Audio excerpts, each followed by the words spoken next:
Welcome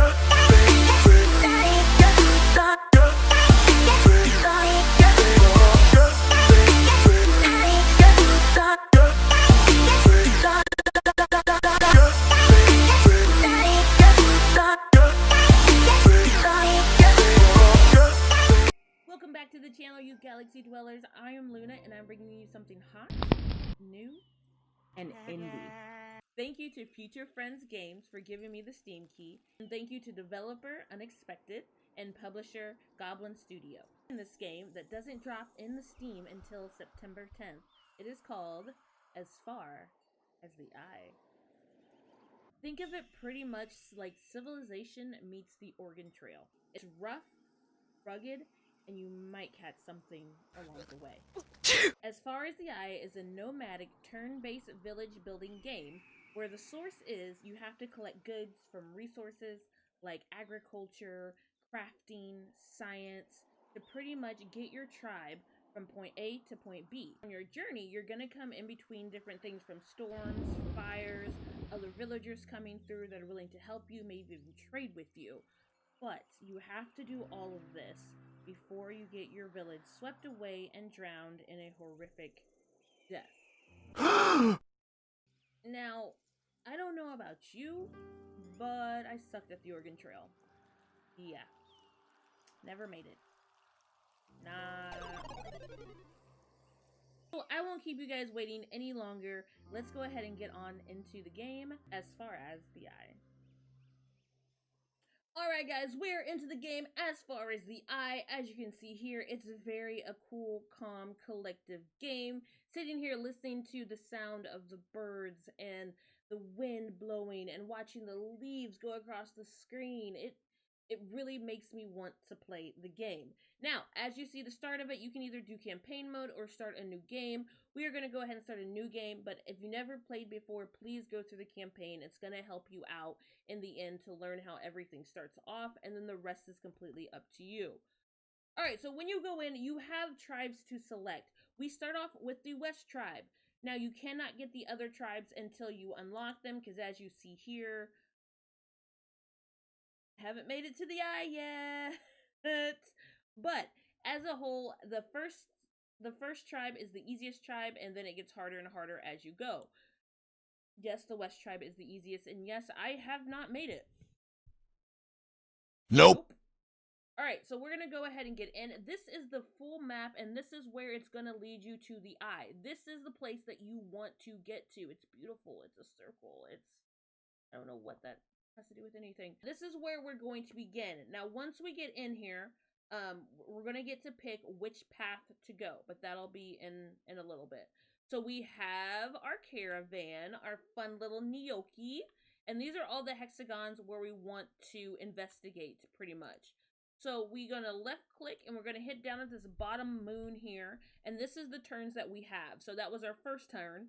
We have 183 turns before this little guy, this little bitty wave here, makes it all the way to our caravan, and that is when we know the game is over. No, you don't get a save. No, you don't get a start where you left off, halfway mark. You go completely back to the beginning. Yeah, all the way back, no matter if you're one step away from getting to the eye. It takes you all the way back. I wouldn't know from experience or anything. So you have a plan to take your caravan to go investigate to find a right spot to habitate. Habitat? You want to live somewhere, okay? Every time the caravan moves, and also your pupils, which are known as the villagers, they open up and 1 or 2 hexagons in front of them. So technically you don't have to go all of the way to that spot once it opens up. We're going to go ahead and face camp here. As you move on into the game, you want to think about your surroundings, because every time your villager travels so many spots, they're going to consume their rations or their pepkins. Those are the 2 things that keep them alive, their food source. So up here at the left-hand side, these are all your sources of things that you may have to need and collect. Down here are your characters. We have Looney, Arist, and Ural. And as you click on each one of them, it's going to tell you some things about them. We have, this one is fast. Perfect. And also an alcoholic. And then we also have they are self-taught, so this pupil gains 20% more experience. And this one cannot specialize in a trade, which we'll get to that in a second. Then we have Loony, which when they are not doing anything, this pupil does not consume food and they are very slow. So you, ma'am, I'm going to put you over here because you ain't doing nothing. Nothing. So when you click on your pupil, you have to tell them to do something. So since we have what were they good at? They're fast. So we're going to go ahead and find a hexagon that has the pepkin. This is their food source. Now, the pepkin goes a lot faster than the rations. The rations you have to actually harvest through farming, and then you have to have a bakery to make the rations. They last a lot longer, and it is probably best to try and stockpile on them. But when you have other tasks to do, it can be slightly challenging. All right, so then we also will most likely need wood to harvest. So we're going to click on a hexagon to get us some wood. And every time you're ready to get a turn, you go ahead and just click on that moon down in the right-hand corner. Now, every time there is a pupil not doing something, you will always get this question. Are you sure? Yes, or I wouldn't have done it in the first place. And we're going to get it again. Alright, so after playing for a while, I know that most of my wood I usually need to have between 70 and 100.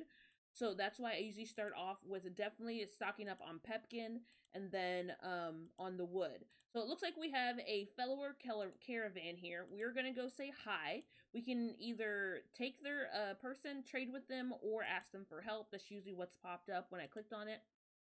We're going to see what they want. This caravan recently passed through a storm that severely damaged their stock. They offer a trade. We don't have any of that, so that's not an option. Cloud wants to join your tribe. If you help his tribe reach the eye by giving him 50 stone and 50 ore, maybe you could use the skills. I don't have either one of those, but we can ask for help. Yes, your tribe asks the caravan for help and suggests they do part of the trip with you, reducing the travel cost by a quarter. We will go ahead and ask for that help and then continue on collecting our wood. So it looks like we do have some resources here. We're gonna go ahead and I should have did this first, but I got ahead of myself. But then again, we always need wood. Got him! Each one, this map is always different every time you play, and the objectives and everything. So that's actually kind of nice. You never know what's gonna happen. So these are the paths that we can take to get to the ore. This is one that is big fertile lands. We'll only need 146 stone and then 79 grains. This one will have 281 meat. This is the small canyon halt and 56 ore. This one will need 112 spices and 79 ore. This is a medium ancient forest halt. Now, I'm probably going to go this route. Let's go ahead and do the spices and the ore. Loony is not doing anything, so let's go ahead and have her build a mine for the ore. Alright, so it looks like we ran across a remains. You'll get these in little ancient places like this as well. This one we can explore, or when they're qualified, they can do other things with it. So we're going to go ahead and explore it, but it says, explore these remains to discover a positive or negative random effect by selecting a pupil, then by right-clicking on the remains. Send a herbalist to analyze the remains to find out the effects of doing the same. Send a druid too to make negative effects positives, which I have yet to even make it that far. Loony finds with ease the mirror standing proud in the center of the stone structure. They approach slowly and see their reflection. However, the background environment is not the same. The reflection is in green grasslands as far as the eye can see. The reflection waves to Loony, inviting them to follow into a bright, joyous, and wonderful place. Loony doesn't hesitate and steps through the portal to join their reflection. The pupil goes through the portal to join their reflection and leaves the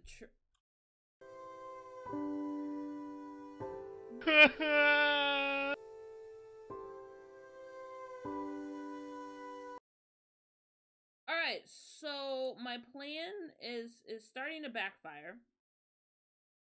But you know, we're gonna make it work. We're gonna make it work. We need that has there's some ore. We only need 79 ore, so we're gonna go ahead and do the ore. So let's go build over here so we can collect the ore. Now, like I said, when you're making the buildings, you pretty much need to put them next to an area that is going to be able to work with them, because each time that they run across, they're actually going to consume more food and more energy. So by putting them next to the sources, it's a lot easier. Now, if I have if I have a harvest building in my caravan, I actually can have two people harvesting food, because you can't have two peoples working in the same building at the same time. And then also it gets a little fancy on you, that you can get a traveling building. So then therefore you can just pack it with you and take it with you anywhere, so you don't really have to pay for a new one every time. So with character upgrades, this is all of your characters in the different scenarios, from fisher to baker, hunter, grower, engineer, architect, and all that. So each one, actually, they transform into a different animal when they're doing these specific jobs. They're so cute. Oh, adorable. Yeah. So once they get up to their highest levels, they still transform again into that higher being. Like this guy. Look, he's a bird, and then he can get a headband or a mohawk. I'd go with the headband. Maybe the mohawk. I don't know. Why do I look like a... So this is how you can keep track of how your villagers are developing. And then when they get to the double ones, you can click which path they're going to go. And then this is a gatherer, but then it breaks down to, are they better at fruit gathering, or are they better at wood cuttery? So there's that different aspect to keep on. And then when you get here, you can still click on them and see different things about them and what you want to know about them. Or you can click on them down in this left-hand corner, and then you can still hover over things and stuff like that. And the same thing works for buildings. This is where you can upgrade them and so on and so forth. All right, and then I'm going to go ahead and have her harvest a hut next to some pepkin, because I'm getting actually a little nervous that even when we're down a person, our food is going a little faster than I want it to. Eris quickly realizes that this underground structure is about to collapse. The ancient archways and arcades no longer managing to support the weight of the building. As they make their way out into the light, Artist hears a sinister cracking noise, followed by the unmistakable sound of a crumbling building. In the distance, they see one of the tribe's buildings drop a little, then disappear in a cloud of dust. The closest permanent building collapses. I just built that!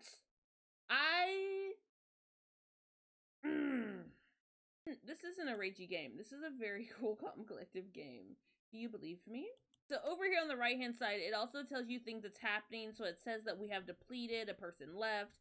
Also keep an eye out down here. This is where it can tell you the events that are going to be happening. So you get like a warning message across the screen, but then it still shows up down here. So you can kind of prepare if there's going to be a thunderstorm, or water's going to be rising, or there's going to be a fire. So you can kind of predict what to do and where to put your pupils in the time of need. Now, the dispensary is what's going to help us get what we need for the spices. I have spices here, here, and here. So I'm going to go ahead and mess it up. I'm going to go ahead and put a dispensary down here. So, because it's next to all three, I'm not worried about that wool that's down there because we don't need it.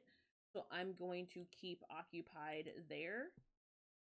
Since they are pretty much good on food, I'm going to go ahead and get wood and have them go ahead and put in a hut so this person can collect faster after they deplete all of the wood of its sources. So we have all of our supplies. We actually have more pepkin than I expected, which I'm pretty proud of myself.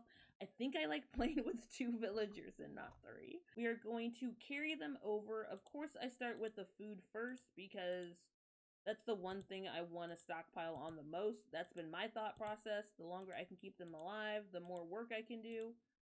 Since we have our supplies over, we're going to be taking with us. We're going to go ahead and leave. Yes, I want to leave. So now we are in this location. We have only one option, and that requires a builder 3. We don't really have to worry about supplies, but of course it's something that I'm going to definitely always have someone either farming or doing something with food. And I like this spot here. Oh no! The objective, the scout of a caravan A little further along, came to warn you. The roads ahead have been damaged by an earthquake. It will take more resources. The objectives met to leave halt 20% more. I mean, we just needed to be builder 3, so we're good. The wind suddenly rises and violently sweeps away the drapes of mobile buildings. All mobile buildings lose 50. Oh, I didn't build it yet. Yes. Yes. Yes. Finally, something is working in my favor. Like, hello. All right, this is going to be our travel hut. So now we're going to go ahead and pack it up. And now we're going to take our butts and we're going to go. All right, so let's go ahead and get this. I think we can do it. The work may be too intense, or is it warning from the spirits? Each people who works in a harvesting, production, or construction becomes sick? Killing me right now. I don't think we have... We're gonna die.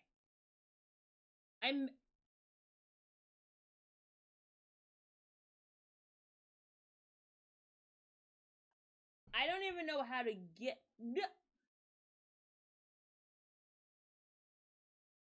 The clouds gather very quickly and suddenly. The storm is brief but violent, leaving chaos behind. 3 bolts of lightning strike at random, inflicting 100 damage to structures and igniting forests and jungles. Okay, so we have a trapper. What I'm going to do is I'm actually going to go ahead and just have them get wood. So then there is no wood.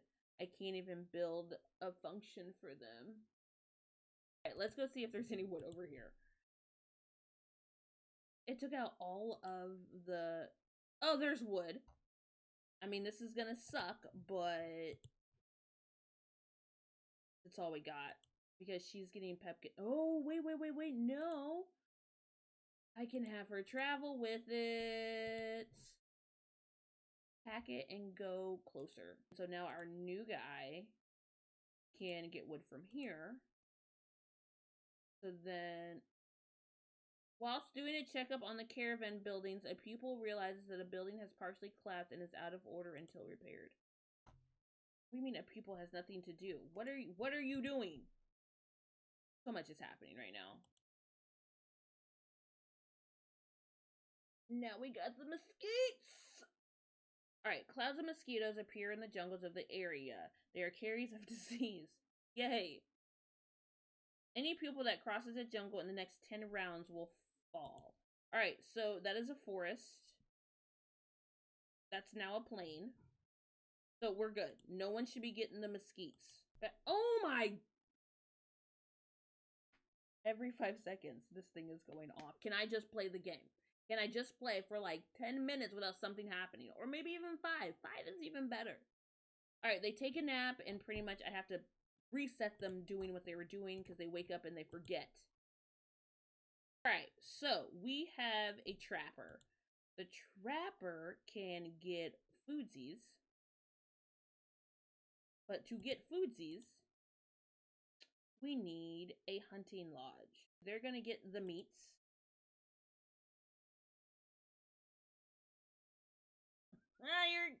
You're killing me right now. For several days, the water level has risen significantly. Buildings adjacent to lakes lose 70 HP. Good, no lakes. Alright, we're gonna pack this. We're gonna go... Is there anywhere else where there is Pepkin? No, that's the only place. So if y'all eat up this food, you're dead. What you're telling me. Oh, gee. Now there's... As the pupils spend another hard day harvesting and exploring. A moon passes in front of a star and a shiver travels the plains. When daylight returns, the tribe finds that soothe ores are protected again. Fantastic. Alright, I don't think we have anything here to actually investigate. I don't see anything. Clearly someone wasn't paying attention. The building loses 80 HP. Thanks, guys. Appreciate that. No Pepkin. We're gonna die. We're gonna die. There is no Pepkin. It is all gone. It's like there's no wood.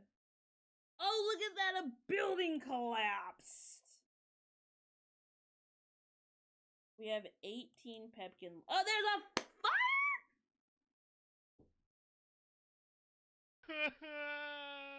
We literally go. We're just gonna go to the next one. We made it with nothing left. We're not gonna make it. We can't even go to the next location. What we have here. They hate me. Alright, so you see all these places here. These are sacred, protective places, and anything that's around them that's glowing up in purple, you cannot harvest from them until you have to go soothe it, and that takes time. We died before we even made camp. Yep, I'm done. Yeah, we out. Peace. Bye. Okay, so we're gonna stop right there because I can usually only play this game for a while after event after event after event, and I just bottom out when you feel like you're going in with the straight head on your shoulders, and then it just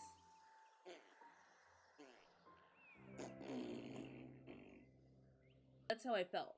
But like I said, if you're watching this and you definitely had the chills and shivers and anxiety from Oregon Trail, it definitely leads more towards that. The only thing I can say about the game that drives me insane is when you have event after event after event. Like, I literally didn't breathe 3 breaths in, let alone 2 breaths out, and there was another event. Like, I had a fire, and then 2 turns later, then there was rodents, and then 1 turn later, there was mosquitoes. Like, you gotta dial it down just a little bit. That was probably the most stressful, and I think some of the things moved too quickly to get things done in the game. Especially trying to figure out how to heal them.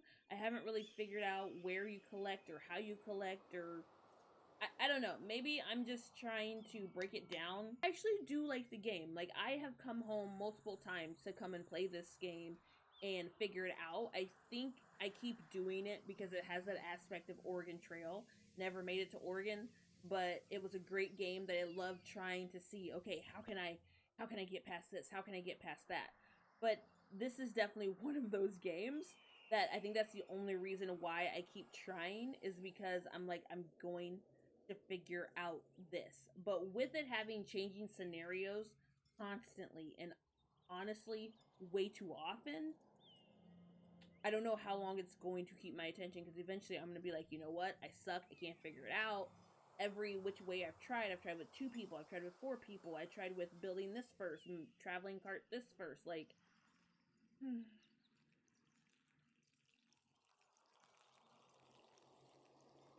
let me know down in the comments what you think of as far as the eye so far. Again, you can find this on Steam September 10th, which most likely this video has posted the exact same day that this has come out. So go down below on the link that will take you straight to Steam for this game.